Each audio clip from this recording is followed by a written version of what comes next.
रहमतुल्लाहि व बरकातुहू। Radio Qatar आपसे मुखातिब है। सैफुर रहमान से आज का दूसरा नशरिया समाअत फरमाइए। इब्तिदा में पेश खिदमत है अहम खबरों का खुलासा। साहिब स्मू अमीर ने आज काबीना में तरमीम और अटॉर्नी जनरल की तैनाती के 2 अमीरी फरमान जारी किए हैं। साहिब स्मू अमीर ब्लूमबर्ग के ताउन से मुनाकिद किए जाने वाले कतर इकनॉमिक फोरम से खिताब फरमाएंगे।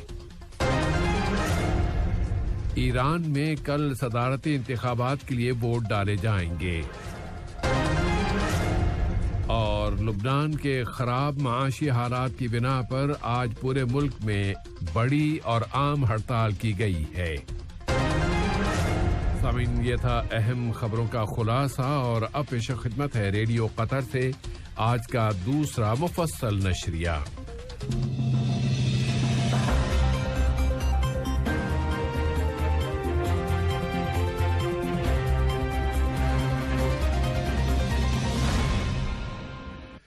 बिस्मिल्लाहिर्रहमानिर्रहीम।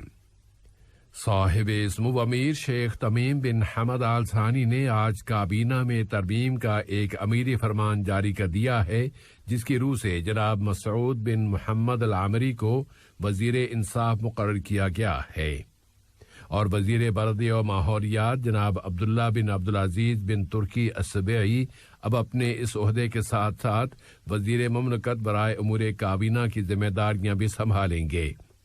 जनाब मसऊद बिन मोहम्मद अल आमरी ने आज दीवान अमीरी में साहिब इस्मु अमीर शेख तमीम बिन हमद आल सानी के सामने वजीर इंसाफ की हैसियत से अपने ओहदे का हलफ उठा लिया।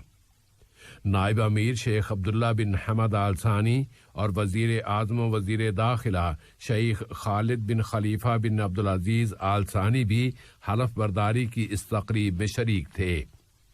साहिब इस्मु अमीर शेख तमीम बिन हमद आल सानी ने डॉक्टर ईसा बिन साद अल जफाली नाइमी को अटॉर्नी जनरल मुकर्रर करने का अमीर फरमान जारी किया है और डॉक्टर ईसा नाइमी ने आज दीवान अमीरी में साहिब इस्मु अमीर के सामने अपने इस ओहदे का हलफ उठा लिया।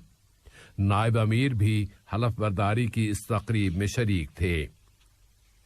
साहिब इस्मु अमीर शेख तमीम बिन हमद आल सानी आइंदा पीर के रोज ब्लूमबर्ग के ताउन से मुनाकिद किए जाने वाले कतर इकनॉमिक फोरम से खिताब फरमाएंगे। ये फोरम साहिब इस्मु अमीर की सरपरस्ती में मुनाकिद किया जा रहा है और वो वीडियो कम्युनिकेशन के जरिए मुनाकिद किए जाने वाले इस फोरम में शिरकत फरमाएंगे। ये फोरम बराह रास्त ब्लूमबर्ग की तरफ से प्रोड्यूस किया जाएगा और इसमें दुनिया के बहुत से मुल्कों के सरबराहान, वज़राए आज़म और 100 से ज्यादा मुकर्रिरीन शिरकत करेंगे। ये फोरम 3 रोज तक जारी रहेगा और उसमें 3 मरकजी मौज़ूआत ज़ेर बहस लाए जाएंगे। पहला मौजू है एडवांस टेक्नोलॉजी, पायदार दुनिया, मार्केटें और सरमायाकारी। दूसरा मौजू होगा ईंधन की सप्लाई और तिजारत और बदलते हुए सारिफीन। इसमें ईंधन के शोबे के आलमी मीडिएटर्स यानी सारिस भी शरीक होंगे ताकि मुस्तकबिल के बारे में उनके तसव्वुरात सुने जा सकें। और फिर तीसरा मौजू है ज्यादा जामे दुनिया। इसमें कोरोना के बाद के मरहले में सोसाइटियों और मुआशरों के लिए अफकार व ख्यालात पेश किए जाएंगे। साहिब इस्मु अमीर शेख तमीम बिन हमद आल सानी ने जमहूरिया आइसलैंड के सदर गोन यूहानसोन के नाम उनके मुल्क के यौम तासीस के मौके पर मुबारकबाद का बरक़ी पैगाम इरसाल किया है।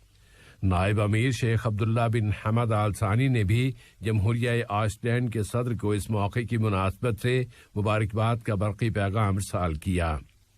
इसी तरह वजीर आज़म वजीर दाखिला शेख खालिद बिन खलीफा बिन अब्दुल अजीज आल सानी ने जमहूरिया आइसलैंड की वजीर आज़म मोहतरमा कैथरीन याकोसिडो थिएटर के नाम मुबारकबाद का बरक़ी पैगाम रवाना किया है।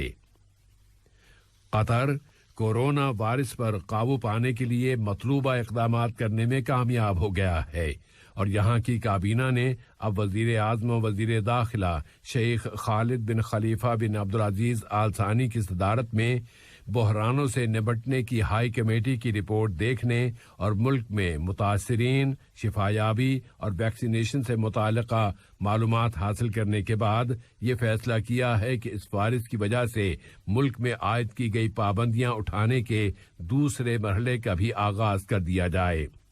وزارت صحت عامہ نے تمام لوگوں سے اپیل کی ہے کہ وہ فیس ماسک کے استعمال، سوشل ڈسٹینس کی پابندی اور گاڑیوں میں افراد کی تعداد کا خیال رکھنے کی پابندی پر عمل درآمد کرتے رہیں، اور ملک کے متعلقہ اداروں نے کابینہ کے فیصلے کی پابندی کرتے ہوئے 369 اشخاص کو پبلک پراسیکیوشن کے حوالے کر دیا ہے۔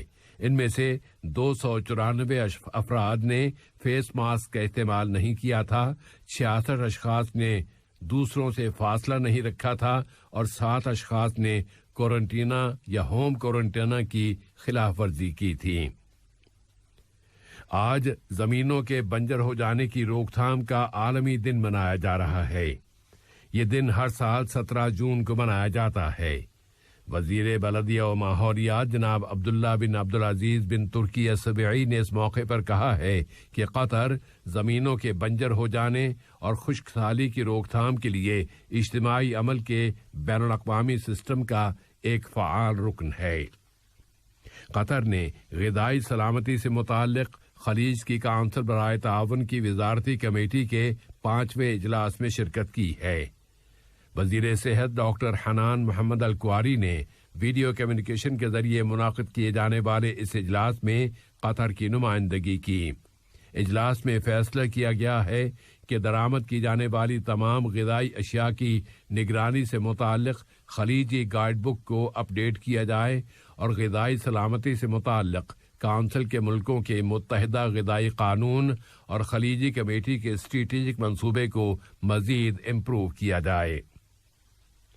ماحولیاتی چیلنجوں اور خاص طور پر موسمیاتی تبدیلیوں کے مقابلے کے لیے قطر کے کردار پر زور دیتے ہوئے وزیر مملکت برائے امور خارجہ جناب سلطان بن سعد المریخی نے اقوام متحدہ کے عالمی سمجھوتے میں شامل ملکوں کی سربراہ کانفرنس میں کہا ہے کہ قطر زیادہ عدل و انصاف والی اور چیلنجوں کا مقابلہ کرنے والی مطلوبہ دنیا کے مقاصد کے حصول میں مسلسل اپنا حصہ ڈال رہا ہے۔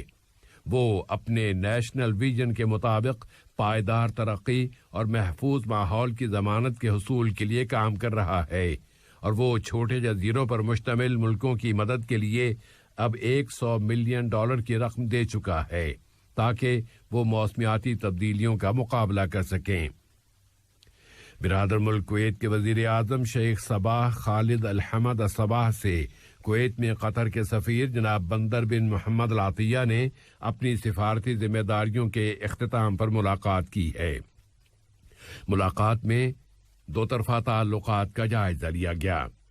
ادھر پراگ میں چیک پارلیمنٹ کے اسپیکر جناب رادک فون راسک نے وہاں قطر کے غیر مقیم سفیر شیخ عبداللہ بن محمد آل ثانی سے ملاقات کی ہے، جس میں دو طرفہ تعلقات و تعاون کا جائزہ لیا گیا۔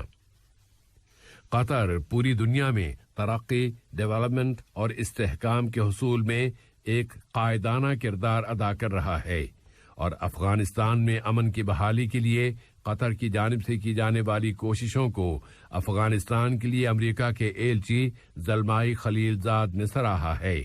انہوں نے کہا ہے کہ امریکہ اور طالبان تحریک کے درمیان مذاکرات کو آسان بنانے کے لیے قطر کا کردار بہت اہم اور فعال کردار ہے۔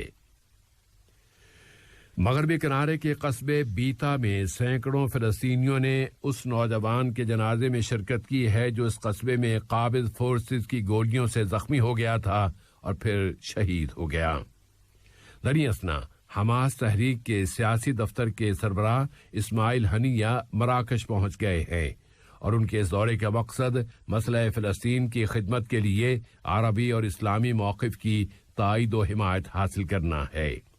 اسماعیل ہنیہ نے زور دے کر کہا ہے کہ فلسطینی مزاحمت کی جانب سے اسرائیل کے خلاف حاصل کی جانے والی فتوحات پر مزید تعمیر بہت ضروری ہے۔ ایران میں آج خاموشی کا دن تھا کہ کل وہاں صدارتی انتخابات ہونے والے ہیں۔ آئین کی پاسدار کونسل کا خیال ہے کہ نمایاں امیدواروں کو हटा दिए जाने के बाद भी संजीदा मुकाबला होगा। तकरीबन 60 मिलियन वोटरों को कल जुमे के दिन वोट डालने की दावत दी गई है। ईरान के मुर्शिद आला अली खामनाई ने भरपूर तरीके से इलेक्शन में वोट डालने की अपील की है। इसके साथ ही उन्होंने मुतनब्बे भी कर दिया है कि कमजोर और कम टर्न आउट का मतलब मुल्क के माशी दबाव में इजाफा होगा। उधर वियना में बड़े मुल्कों के साथ ईरान के एटमी समझौते के मुज़ाकरात जारी हैं और सवाल उठाया जा रहा है कि क्या सदारती इंतखाबात की वजह से ये मुज़ाकरात कहीं मुतासिर तो नहीं हो जाएंगे। और आज के इस नशरी की आखिरी खबर यह है कि लुबनान में आज लेबर यूनियन की अपील पर सरकारी और निजी दोनों शोबों में बड़ी और आम हड़ताल की गई। ये हड़ताल मुल्क की माशी बदहाली, करेंसी की कीमत में बेतहाशा कमी, महंगाई में जबरदस्त इजाफे और मुल्क में नई हुकूमत की तश्कील के न होने के खिलाफ एहतजाज के तौर पर की गई है। आज लुबनान के तमाम इलाकों में इदारे, बैंक, बहुत सी दुकानें और बहुत सी फार्मेसियां भी बंद रहीं, जबकि दारहुकूमत बैरूत और कुछ दूसरे शहरों में पुल और सड़कें भी बंद कर दी गई थीं। आज का ये नशरिया खत्म होने से कबल अहम खबरों का खुलासा एक मरतबा फिर पेश खिदमत है। सलाम अलैकुम दोस्तों, मैं हूं शेख नूर। आप देख रहे थे कतर न्यूज़ टुडे। मुझे उम्मीद है कि ये वीडियो आपको इंफॉर्मेटिव लगी होगी। इसी तरह के वीडियो पाते रहने के लिए नूर टाइम 24/7 यूट्यूब चैनल को सब्सक्राइब कीजिए और इस वीडियो को लाइक, कमेंट और शेयर ज़रूर कीजिए। अगर आप फेसबुक पर देख रहे हैं तो शेख नूर पेज को लाइक कीजिए और फॉलो कीजिए ताकि मैं जैसे वीडियो अपलोड करूँ आप तक पहुँच जाए। शुक्रिया।